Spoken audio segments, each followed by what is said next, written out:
Hey everybody, I'm Laura and this is my quick Q&A, but first, Patreon. Thank you people of Patreon for making this video free for everyone in the world, including people like you. If you want to help them, it's a voluntary subscription and the link is in the description. What microphone do you use? Thanks for noticing the production value. I have two microphones that I use. The one that I use most of the time is the Shure, but it's really easy. It just like clips directly into the phone. The phone powers it. It's immediate. The other that I almost never use is this Rode wireless lapel mic, and you clip it on and it's got a receiver that goes into another receiver that you attach to the phone, and I almost never use that, even though it is much better quality, because midway through the process, either receiver will run out of batteries, my device will run out of batteries, and then I have like all this footage of me talking, and it absolutely drives me crazy to waste so much time, and I'm too disorganized and it's too many things to make sure that it's all turned on, so I just use the Shure, and then I'm sure. Note, even then I'm not sure. This video has so many sound issues in it. I'm sorry. How can I know which festivals you attend? Anthony, this is my fault. I don't have a website, and it's because I am disorganized and a little bit lazy. I will try to get my life sorted so I can post something that lets you know my schedule so you can find me at a live workshop. But until I do that, I'm so sorry. There's no way for you to know. It's just luck. You know what? You're on Patreon. I can just post something on my Patreon. Nice and casual. Blah, blah, blah, blah, blah. Here I am. We'll do that. Do you have a favorite move or set of moves? And if yes, is there a specific reason why you like them? Do I have a favorite move? I think with partner things, I feel like really it just comes down to taste and how comfortable my partner is. If my partner is really comfortable, I feel like we can do almost anything. I love me some zippy turns. I love me some big stretchy swing outs. I also just love the simple stuff. Like with somebody who's really comfortable to hold, just jockeying back and forth, doing a 6 count, like whatever is in my partner's ability to do. If that person is comfortable to hold and on beat, of course that, I will love to do that thing. While I have the excuse, let's talk about a feeling I like when I'm held by a leader. I really like the arm to just be like dead down, like you're not trying to connect with me, you're just looking at a sunset with me. As far as the way you hold your body, instead of thinking of standing up or getting low, think about popping your hips back just a little bit as though you're about to sit in a chair. You're not close to the chair, you've just decided in your mind you're gonna sit, so your hips kind of swing back a little bit, and I feel like that, it feels so huge when I'm dancing with somebody and they make that adjustment. It's an amazing feeling. Highly recommend. As far as solo stuff, I feel like I'm really jamming on, oh my gosh, just like the Charleston Basic. I've been really working on breaking down the way Al Mintz does the Charleston Basic, and it is so beautiful and stretchy to do. And half break also. Half breaks are so versatile, they're so easy to put in anywhere, and tack annies is a really good basic to find what a groove feels like and to find what you need to do with your butt. And egg beaters, like, is an extra flavoring to put on things. Apple jacks are so easy to change up, so easy to do really fast, so easy to do really slow. They have this mysterious leg upper body relationship that makes me feel kind of snaky, and I don't know if there's a favorite. I feel like the more I think about it, the less I think that there's a favorite. Is there anything you really never like for some reason?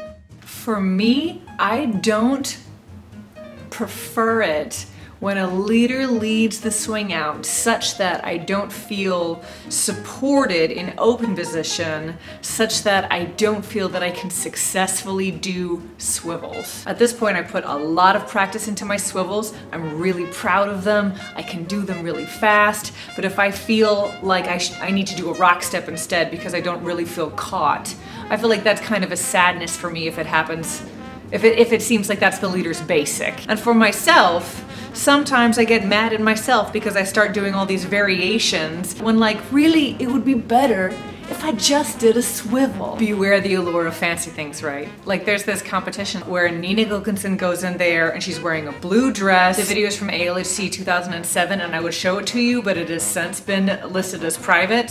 So maybe you run into it again one day. I hope you do. Nina Wilkinson was famous for her swivels. She had some of the best swivels in the game. Her partner's just leading her through basics and she is just swiveling. And they are so good. And then I was looking at different competition footage of myself, just doing all these variations, and it was so not as good. So I try to remember that and think about like how potent a well executed basic is. I stopped Lindy Hop because of osteoarthritis issues. If I try to do Lindy upright but smoothly, do you think any of the leads could adapt? I feel like if you're more upright, a leader should adapt to that. It doesn't mean that they're going to. Some leaders are newer and they don't really know how to adapt, and they're really focusing on what they've taught is the right way to do things in class. In general, leaders and followers both should always dance with the people that they are dancing with, not with their imagined partner in their minds. Also, I think there's so many more ways of expressing the rhythm besides just a vertical bounce. You have this kind of like circular thing that you can do. There are all kinds of like groovy ways that you can express yourself. So I think I wouldn't limit myself to just doing this up and down bounce, especially if that hurts your knee. And I would challenge your leaders to find different ways of expressing the music as well. Where do you get your arms? I think I got them from my mom. No, I think genetically I'm a little predisposed to have arms, but I also have a large baby. He's like 43 pounds and he's been 43 pounds for a year, and he just turned 3 like Saturday. Yay, Malcolm, you're 3! And then also I just started doing a push-up and a pull-up challenge with some friends, and so that's helping as well. Those challenges used to like have a system, but I think at this point everybody else has stopped doing the challenge, so I'm just trying to do 15 pull-ups 3 times a week, and I'm trying to do 45 push-ups 3 times a week. And I'm not doing it, but that's my goal that I'm failing at. And in failing at that goal, I'm getting less but more than nothing. Hey, that's something. What's your pull-up training routine? That worked out well. Any words of wisdom for those of us who feel nervous showing up to a social dance? I think showing up to a new space by yourself is probably one of the hardest things that you can do. But it is also kind of the first thing you need to do if you want to do that thing. I had a much easier time when I started because I had a posse. Everybody in my little college group would go out to Austin together. Now granted, I had to go to that college group, but I was a freshman. I didn't know anybody anyway. Might as well go to that group. I have no friends at all. If you're by yourself, I think that you just have to get your shoes on and get out of the house. And then you gotta do it again, and then you gotta do it again. I'm trying to do that. I started taking street dancing classes at last. It's something I've been wanting to do for so long, and I'm the only person I know. And that's okay. I show up, I do whatever I do in class, and I try to compliment somebody on their ability to do the material. And I tell somebody else that I really like their shoes. And I think eventually I'm gonna have a whole new little group of friends. We'll see how it goes. I will also say that I think a lot of valuable things in life are kind of uncomfortable to get. I want to learn to dance, so I have to go all the way across town, sign up for classes, and do this thing that I'm not good at with a bunch of people that I don't know. I want to be fit, so I have to do push-ups even though no part of me wants to do push-ups at all. But I want to be able to pick up my baby for another year, so I gotta try. Good luck. It's worth it. What are you getting inspiration from at the moment? Inspiration. Lots of different places. I feel like I still love looking at original Lindy Hop dancers and chorus girls. I feel like their way of moving, the more I learn, the more I look at them, the more I see, the more I understand what my own dancing might be lacking, or some new application that I could have on my body that would enrich my dancing. But I've also really started getting into more street dancing, which is something that I've been saying for a while. I think participating in modern street culture is a really important way of participating with Lindy Hop, because the practitioners of those dances are from the culture that invented Lindy Hop in the first place. So they have, in my opinion, a different way of looking at how you participate with rhythm, how you think about what a basic should be and what you can do with a basic. For example, I started taking online classes from Buddha Stretch over the pandemic. If you don't know who he is amazing. Latasha Barnes recommended him, and I highly recommend his classes. But he told the story to class, and he said that they did the Running Man every night for a year. According to him, they did the Running Man so many different ways that you ran out of variations. They did it forwards, backwards, turning, doubling up, adding spins. They took the simple template that was Running Man and they burrowed down deep inside of it to find all of the potential, which is huge. That was massive for me because the Running Man to me was one move, much like the dances we have in our community, such as truck-in, peck-in. Those were dances, but we don't treat them like dances. We treat them like one move that got absorbed into an actual dance, which is Lindy Hop. Like, it's so easy to feel like you're getting better by accumulating lots of different stuff. You have this move and this move and this move and this variation and this fun rhythm, and you have all of this stuff and you can weave in and out between all of them. And I feel like it's something different entirely to take one thing and burrow down inside of it and to find depth. If you find all the different ways of changing this one simple template, then your body has such ownership over it. I think also from my perspective as an advanced Lindy Hopper with lots of different fancy rhythms and stuff like that, you see some of the movements that they do, and rhythmically speaking, it can be really simple. Quarter notes, just like basic vernacular jazz.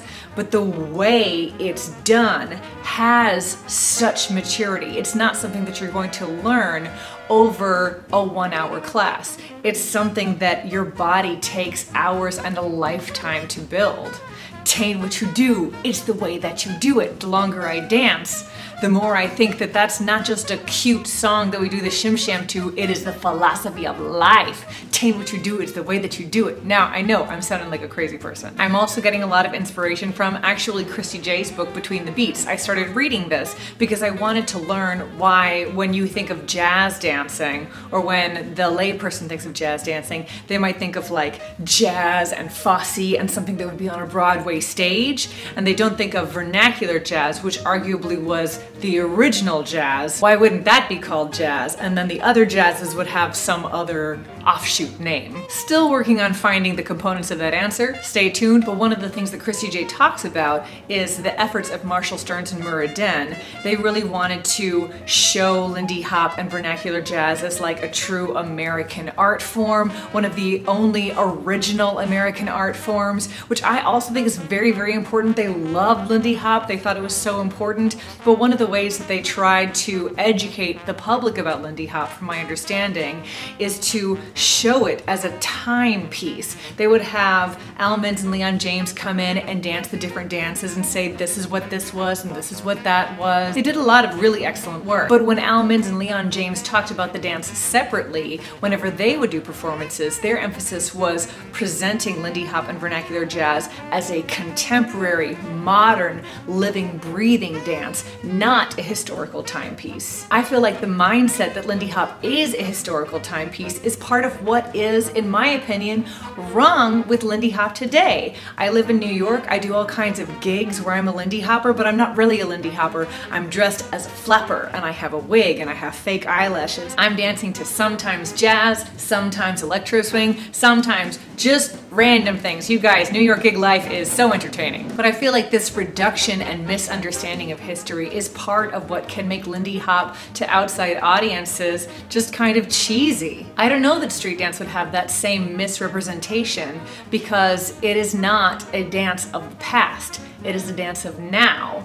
Just like Al Minns and Leon James conceived of Lindy Hop, it is a dance of now. It's not a dance of the past. And thinking of it as an evolving dance of now makes you think about it a little bit differently. It was also very meaningful for me to read about Marshall Stearns and Murrah Den, two white people who came in, looked at Lindy Hop, loved it, worked hard for it, did genuinely good things for it, and yet fundamentally misunderstood part of the very essence of it. This really impresses upon me the responsibility I have as someone from outside of this culture to learn as much as I can about this culture and to actively participate in it so I can not misrepresent and misunderstand the dance that I love so much. How do you balance being a mom and a dancer? Honestly, this is a great question, and I am shocked not more people ask it. My son is wonderful. I know I'm biased, but he is hilarious, and he, as I said, just turned 3, and so he's really getting fun to hang out with. Like, I wasn't so much of a baby person. They're not great conversationalists and their attention spans are really short, so it's difficult to like actually interact for a long period of time, and you're just kind of like following them around, trying to prevent them from dying. But like now he's really becoming fun, which is wonderful. That said, I feel like there are nights where I elect not to see him and not to parent him because I want to go teach a class or take a class or go to a social dance. And I go to way fewer classes and social dances because I've got to stay home and be a mom. So I think in general, I just do everything a little bit worse. And of course, there are some things that I just don't do at all anymore. Like, I haven't gone bouldering since we moved to New York. And the reason why I'm able to do everything a little bit worse is that my partner is so good and so understanding and so dedicated. Every time you go out and see me at a dance, it is because Brooks Prumo is at home with the baby. If you see me at an event, social dancing, teaching, having an amazing time, it's because Brooks Prumo is a single dad all weekend long. We haven't danced with each other in so long, you guys. I really miss it. He's so good and so fun to dance with. But I am able to do everything a little bit worse because my partner is dedicated to me being able to maintain my sense of self. I gained weight over the pandemic and I don't like my dancing. What can I do about this? This is a very tricky and very personal question, I think. I have limited experience with this. When I was pregnant, my body obviously changed a whole lot.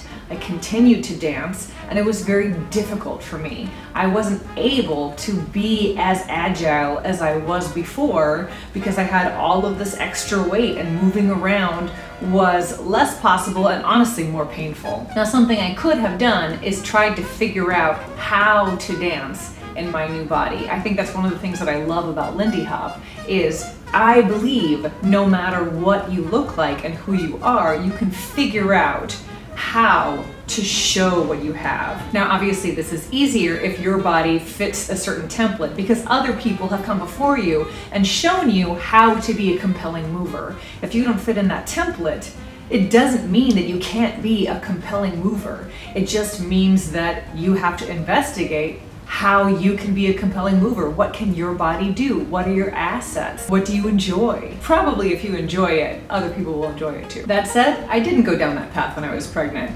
I didn't like my body. I didn't want to change my dancing. I just danced because I felt like I needed to do something. I didn't want to lose that skill set, and a lot of the work that I put out during that time I don't particularly connect with because I don't like the way I look. And I think honestly this is a fundamental problem because if you don't like your body, you're probably not going to like your body while it dances. Now, this is just my belief right now, but I feel like Lindy Hop is kind of a dance of self-love. I feel like the more I enjoy myself, the better I am dancing at that moment. And the better I am dancing at that moment, the more I love myself. Now, depending on who you are, learning to love yourself and love your body might be some work. But obviously it seems like incredibly valuable work, not only for your satisfaction in your dance, but your satisfaction in your life. Now, obviously, pregnancy is a temporary state, so I did not have to put in the work to love my pregnant body and to figure out what that body could do to be the best dancer that that body could be. But that's not always going to be the case for me. I know this sounds crazy, but one of these days I'm going to get super old if I'm lucky, and I probably won't be able to do all the stuff that I do now. And if I want to keep on dancing and like my dancing, I'm going to have to be okay with that. If you look at the beautiful older dancers that we've seen, the Frankie Manning, Don Hampton, Norma Miller, even non-swing dancers like Sammy Davis Jr., it looks like they really love their dancing, love what they're doing. So I think being able to find new ways of expressing yourself is just the journey of being a dancer. I know that's such a complicated question, and I really hope this helps. And I hope you keep on dancing, and I hope you love it. Are there any good ways to work on connection and clarity as a lead on your own? That is so hard, and I think that it's got to be a similar problem follows as well. How do you learn to partner without anybody to practice with? I feel like there's a certain amount that your own body awareness can do. Learning how to solo dance, as I say so many different times, the more your body can listen to itself and understand itself, the better your body will be able to incorporate the lessons that it gets from external sources. There's no coincidence that if somebody comes into Lindy Hop and they are really, really good at individual body movement, especially if it's in a compatible genre like street dance or tap, they become pretty good at partner dancing pretty quickly. And I think also for leaders especially, visualizing the move. If I'm doing a tuck turn, where is my follower? How does that relate to the timing that I'm presenting? I think being able to have an idea of where your follower is really helps inform where an actual follow would be. You can learn a lot faster if your body is prepared for it, but I don't think that it can get you the whole way. I feel like if you want to partner, you need to be able to partner. That said, you can get a lot done by going to this dance, going back and practicing. Going to that dance, going back and practicing. I did a lot of work in my early years, going to as many different events as I could, which is at the time probably like 3 or 4 a year in the beginning time. There weren't that many events, and I grew up in a really, really small scene. So just because it's slow going doesn't mean it's not going. I'll ask around to see if there are any other successful strategies though. Advice to prepare for solo competitions? Honestly, what you need to do is probably a little bit different depending on where on your solo journey you are. If you're very, very new, yeah, nail down that vocabulary. Fall Off the Log starts on 8, transitioning into a Charleston basic that starts on 1. If you're a little bit less new, I highly recommend thinking about one move and burrowing down into that move and finding all of the different variations you can do on that move. Can you do it forwards and backwards and sideways and double up on one side, and can you turn while you do it? How much richness can you get out of that move? Because something that I really enjoy watching from solo competitors is you see them, for example, start something like a squat Charleston, and then you see the evolution of that squat Charleston into something that's a bit more complicated. And then I can kind of see the train of thought from the dancer, and that is very exciting and relatable. Something that I've also done is I've made up a flash move for myself. For example, what is the thing that I've invented that I think is really cool, that I think maybe an audience or a judge will relate to, and then I practice being able to remember to execute that move as I'm in the middle of a jam. As I'm improvising, I have to keep my goal of doing that move in my mind instead of getting lost in the moment and just trying to fill space, fill space, fill space. Presence of mind, I think, is incredibly tricky. Definitely, if you can, train presence of mind. Plan to do a thing and then do the thing. Good luck, let me know how it goes. What's your advice to new dancers who don't know how to relax or turn their brain off? Dancers who don't know how to turn their brain off? I feel like I'm probably one of those dancers. During a dance, I'm having a ton of fun. I'm smiling so big. I am loving life. I am my best self, but I am also actively critiquing everything I do. So I think if you can't turn your brain off, I think that it's fine. Now, if you can't turn your mind off in a self-critical way, I feel like that's a little bit different, because that's obviously making you feel bad and it's preventing you from having as much fun as you should be having. I have been in that space too. I can definitely be very self-critical in a very negative talking way. Ask people that I've partnered with, they will tell you. I think my approach is very much don't get mad, get even. So I will really, really think about a particular technical thing that I am trying to master, and I will really focus on that, or really focus on a particular move, and I feel like that helps narrow my focus and hopefully make that self-critique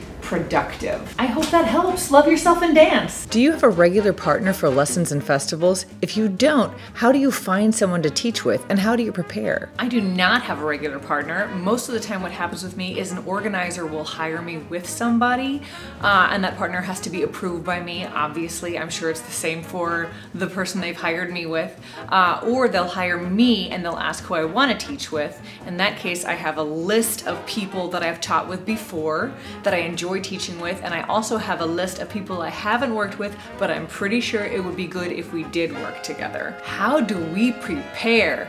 This is a flurry of activity. It's very what you do is the way that you do it. It's not so much the moves that you do or the variations that you do, but it's how you do it. And I think a lot of the times in class it's kind of the same way. Obviously it matters which moves you choose to teach the students, but a lot of the times it's also how you teach it, how you frame it, how you give it any kind of perspective. A lot of the times we don't have to plan the entire scope of class, but we do want to have a starting point. From there we can kind of see what the students need and tailor the rest of the class based on that. All right, we've been talking way too long. I hope you had fun and learned a lot. If you did, click like and subscribe. All the YouTube algorithm stuff. Half the money that I get from this YouTube channel goes towards organizations that support African diasporic artists and art to honor the founders of Lindy Hop. And the best way to learn to dance is to dance.